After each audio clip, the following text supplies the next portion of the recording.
welcome to Rock Book Show. I'm Kimberly Austin, and joining me on the magic screen again today is Evelyn McDonnell. Nice to see you. Good to see you. Thank you for having me. Oh, it's my pleasure. And we are on opposite coasts. Yes, we are. So this is the best way for us to get together. And this is Evelyn's amazing book, Queens of Noise, The Real Story of the Runaways. Evelyn, as I was reading the book, and I think you even said in the book, there have been so many tales of different points in the Runaways' career told, but never the beginning to end. What was that process like, finally putting it all together? It took a long time. It was a lot of work. And I was collecting a lot of old articles. I had research assistants. I'm a professor at Loyola Marymount University. One of the great things about that is research assistants. So I had students that were internet whizzes and that were just going out there and finding a lot of archival material. So we were putting that together, and I actually put it in chronological order of when things were published. Yeah. And then I developed a timeline and just started sort of plugging everything that I had in. And then simultaneously, I was doing the dozens of interviews in the book and trying to fill those holes in. And there, there's so much mythology around the Runaways. And, there's these two, a few incredible documents, Cherie's book and the Runaways movie, and Edge Play, Vicky Blue's movie, a documentary, but they're both incomplete. They don't cover the whole story. So I was sort of trying to knead those together in a way that made it more organic and covered everybody. That was the big thing, is that both of those films only presented certain sides of the story. Mm-hmm. And I wanted to present everybody's side. It's an incredible undertaking. How long did it take? About 4 years. Wow. Yeah. Wow. So, and actually I was teaching full-time for most of that. So it's actually incredible that it didn't take longer, because it was quite a bit of research and then just the writing, trying to disentangle a lot of that mythology. Mm-hmm. It's not easy. Yeah, and you even said in the book, some stories kind of just remain stories and some have different versions. And I still do not know what happened in some instances. Try as I did to, nail it down and to think logically about what could have happened and to figure out, what are created memories and what are exaggerations. People were so disparate in their recollections that ultimately I just tried to present the different sides and mm-hmm. let the reader figure it out. Yeah, that's the best way to go. And it'll be interesting to see. Lita Ford's memoir was supposed to come out later this year, to see where her stories lie within this as well. Yeah, it's going to be I'm glad to have that coming out too, because I'm sure there's things that, I had an hour-long interview with her. We barely touched on anything in it. And some of her some of her memories were incorrect. She didn't remember that the band ever played live without her. Oh my gosh. Yeah, and so I was like, actually, you weren't in the first lineup of the band. I don't remember that. So what? I know she's working with Joel Sullivan, who's a really established writer. I'm sure you know him, so I'm sure they figured a lot of that out. But I mean, it was a long time ago for everybody, and there were a lot of drugs used. So memories are faulty. That's what was great about digging out the actual articles from the time and the press releases. And actually I found contracts and, writers and letters. So that was actually really the fun, research, investigative reporter stuff that I love. Mm-hmm. I also love the way you put a few things in perspective in the book. And one was the feminism of the band, or how they felt about being feminists. Right, which they did not feel. They did not. And I'm sure you've heard this before, so many women rockers are afraid of that term, feminism. They're afraid of the label that it will put on them. They're afraid of the connotations. They don't understand what it means.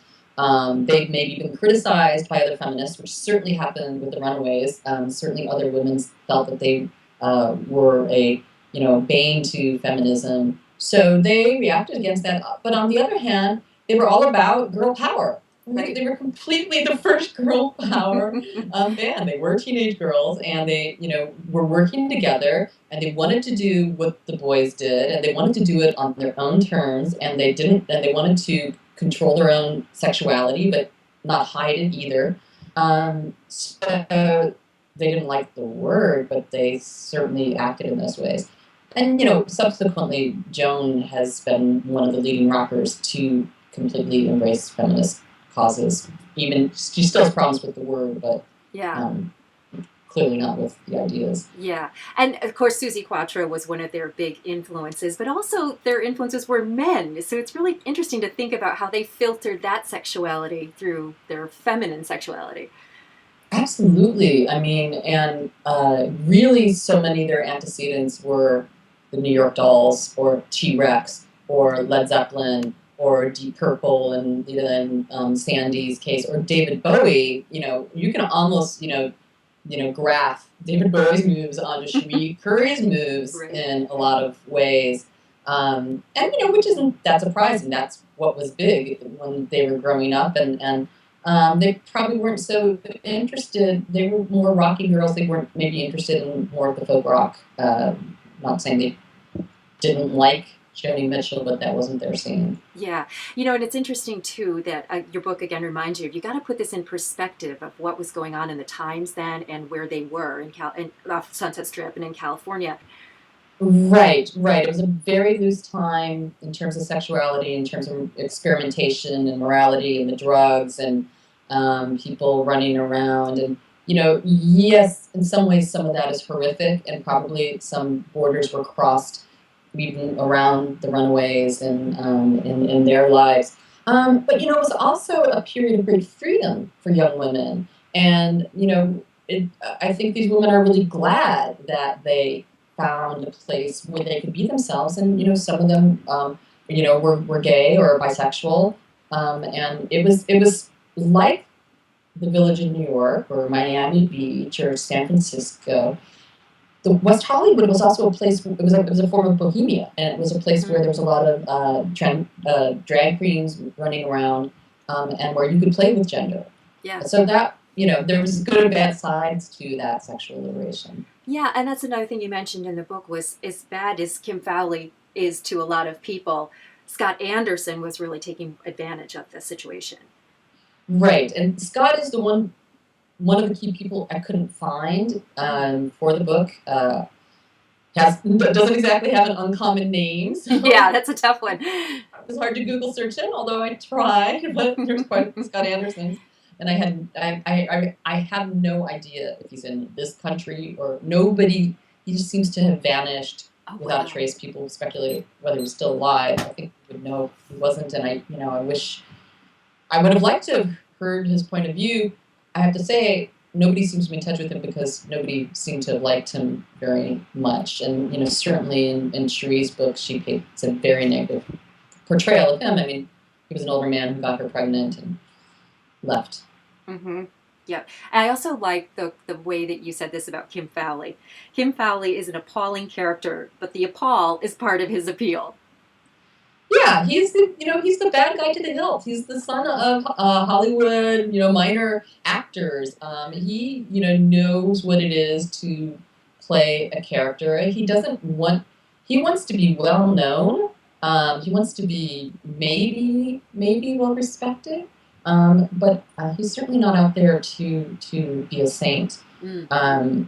And he really liked to be the provocateur. And also part of his whole point was he didn't like the sort of squeaky clean folk rock scene of the Tujunga Canyon, James Taylor and, Joan Baez and Joni Mitchell. He was really interested in a much muckier Hollywood scene and really, helped create that and helped create the template for hair metal. Yeah, absolutely. I actually, speaking of hair metal, I have a question for you from Catherine Turman, one of the co-authors of Louder Than Hell, the definitive oral history of metal, and she wanted to know this. Kim Fowley, definitely a part of the Runaways story. I'm just wondering what the biggest regret is of what maybe they forced him into, and what the biggest boon was, what he suggested that they did and worked out great for them. Biggest regret he forced them into, I think he rushed them through their albums, the production of their albums, and didn't take them seriously enough in the studio. Because clearly they had a great live show, but I think they struggled in the studio. And that was certainly something that they pushed for more control of as their career went on. And he did grant it to them some. But I think sadly, production-wise, he didn't quite get what was going to work for them. That's not to say that there weren't some great songs, but a lot of those albums aren't fully achieved in the way they could and should be.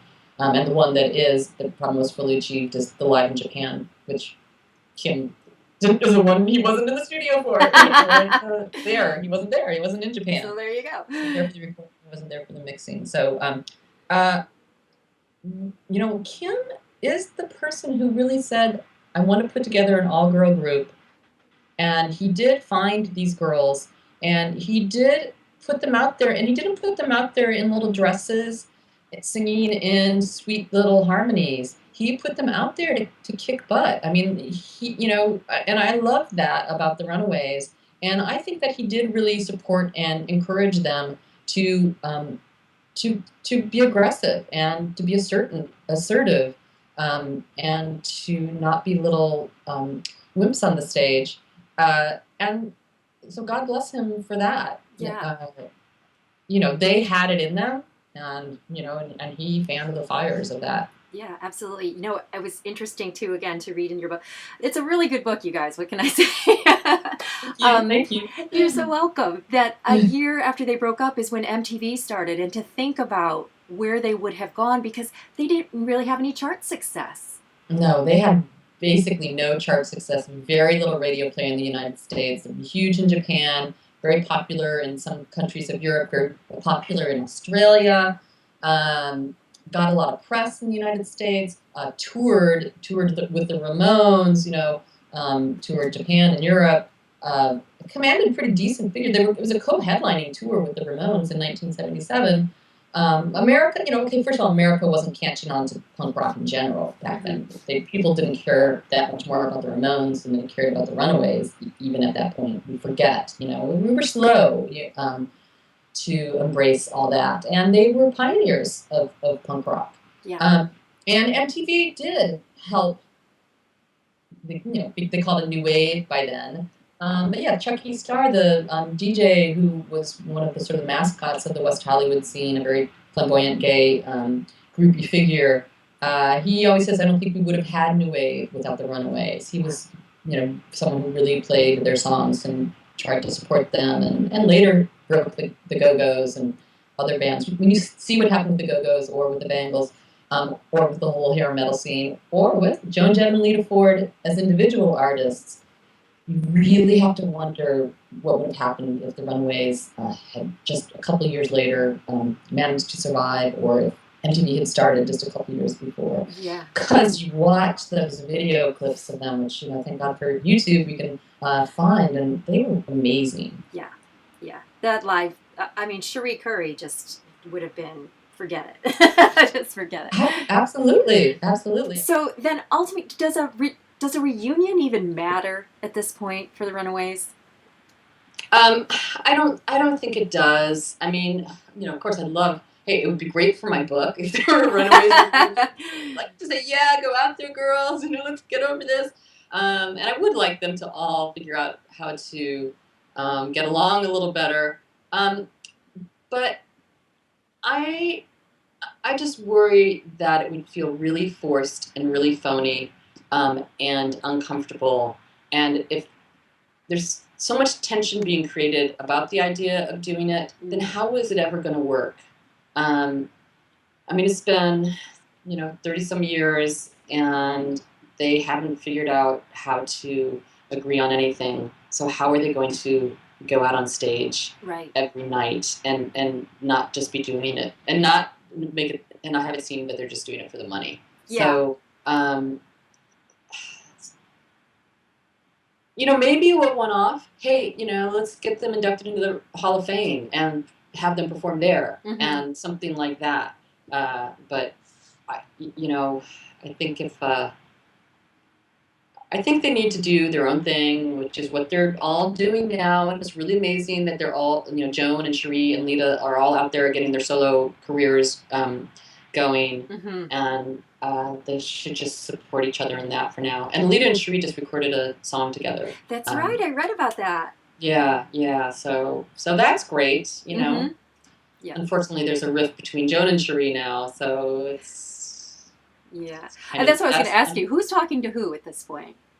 I'm not completely sure. It changes so much. I mean, for Cherie and Lita to be on the ones that are having a public profile together, Lita basically kicked Cherie out of the band, or roughed her up, scared her enough that she quit, and they hadn't had any association in the decades since, until Joan put them back into contact with each other. But now, I don't know, Joan seems to be sort of isolated from the rest, unfortunately.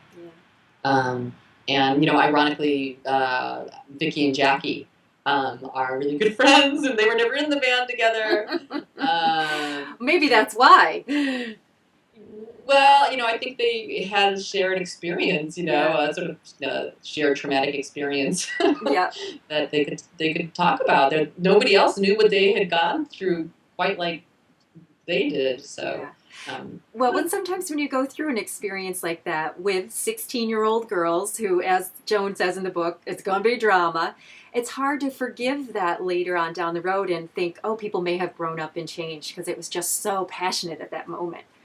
Right, it's such a formative period in your life, and then unfortunately events since have seemed to make matters worse. And then also you have the very different levels of success that people have had with their careers, and that creates whole different ways of looking at the world, and demands, what.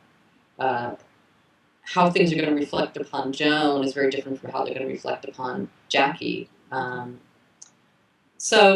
Lita too. Well, then for now, to tide everybody over, they can enjoy your book instead. This is the book, Queens of Noise. Evelyn, thank you so much for being here. Thank you for having me. It was really, really fun.